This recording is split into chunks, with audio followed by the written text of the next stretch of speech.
তোমরা সবাই কেমন আছো? আশা করি ভালো আছো। আর আমরাও ভালো আছি। আর এখন থেকে ভিডিওটা স্টার্ট করলাম। তো চলো ভিডিওটা দেখতে থাকো আর সঙ্গে থেকো। তো কালকে হোলি আছে যেহেতু, তাই হ্যাপি হোলি সবাইকে আগাম। কারণ কালকে হোলি যেহেতু, আজকে হোলি নয়, সেই জন্য। তো হোলিতে পলাশ ফুল কার কার ভালো লাগে অবশ্যই জানিও। তো কত সুন্দর পলাশ ফুলগুলো দেখতে দেখো। আমার তো খুব ভালো লাগছে, মনে হচ্ছে ফোনটা নিয়ে এখানে বসেই থাকি, এত সুন্দর লাগছে দেখতে। তো সত্যি পলাশ ফুল মানে পলাশ ফুল, যদি পলাশ গাছে দারুণ ওইখানে যেতে লাগছে, না। দারুণ, কি বলবো, বিশাল সুন্দর লাগছে। কালকে হোলি, ওই জন্য দেখো পলাশ ফুল আনতে গেছিল, কত সুন্দর পলাশ ফুলগুলো দেখো। আর ওই মাত্র নিয়ে এলো, কত নিয়ে এসছে দেখো, গলায় মাথায় কানে নাকে পড়বে বলে। তো সব ফুলই গাছে তুলে নিয়ে চলে এসছে, বলছে না অনেক ফুল রয়েছে, না একটা গাছে প্রচুর ফুল।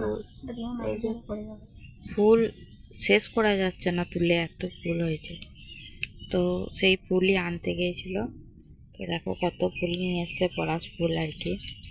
আর সত্যি এই টাইমটা বসন্তকালে এই পলাশ ফুলটা দেখতে খুব ভালো লাগে। কি ফাইন দেখতে লাগছে দেখো এক ঝাঁক। সেটা একটু হাতে করে, কি সুন্দর লাগছে দেখতে, দারুণ লাগছে ফুলগুলো দেখতে দেখো। হাই চল। কালকে হোলি আছে আর কি। তো কালকে যেহেতু রং খেলা দুদিন আছে, মানে শুক্রবার শনিবার। তো কালকে হোলি আমাদের বাঙালিদের, আর পরশু দিনে বিহারি হোলি আছে।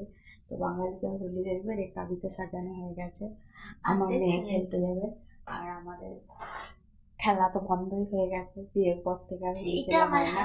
আর এই দেখো হাতে রং করেছে, আর এই যে রং সাজাচ্ছে। তো এই 3 রকম কালার এখন আপাতত জোগাড় করেছে। তো এটা মোটামুটি 6 রকম কালার করবে আর কি।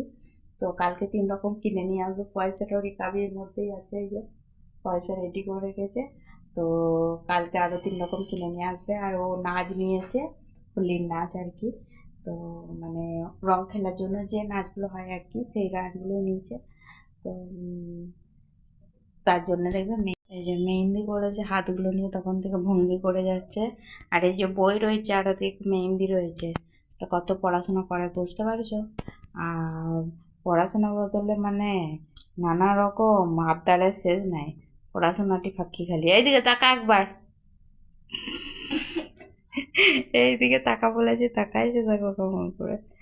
তো চলো, ওর কালকে নাচ আছে, শাড়ি ফাড়ি বার করে দিতে হবে। কারণ কালকে সকালেই রেডি হবে, যেহেতু আমাকে শাড়ি আরে বার করে রাখতে হবে। আর ওরা সকাল থেকে আর কি গ্রাম ঘোরার জন্য বেরোয় 6টার সময়। হ্যালো। হ্যাঁ, হ্যালো। আমি এই যাত্রা সাইডে ভিলেন সাইডে রোল করি আর কি।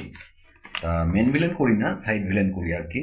তা সাইড ভিলেন এই বছরের মানে সামাজিক যাত্রাপালা, মানে ভৌরব বন্দ্যোপাধ্যায়ের লেখা বই, আমাদের স্বর্গের পরের স্টেশন।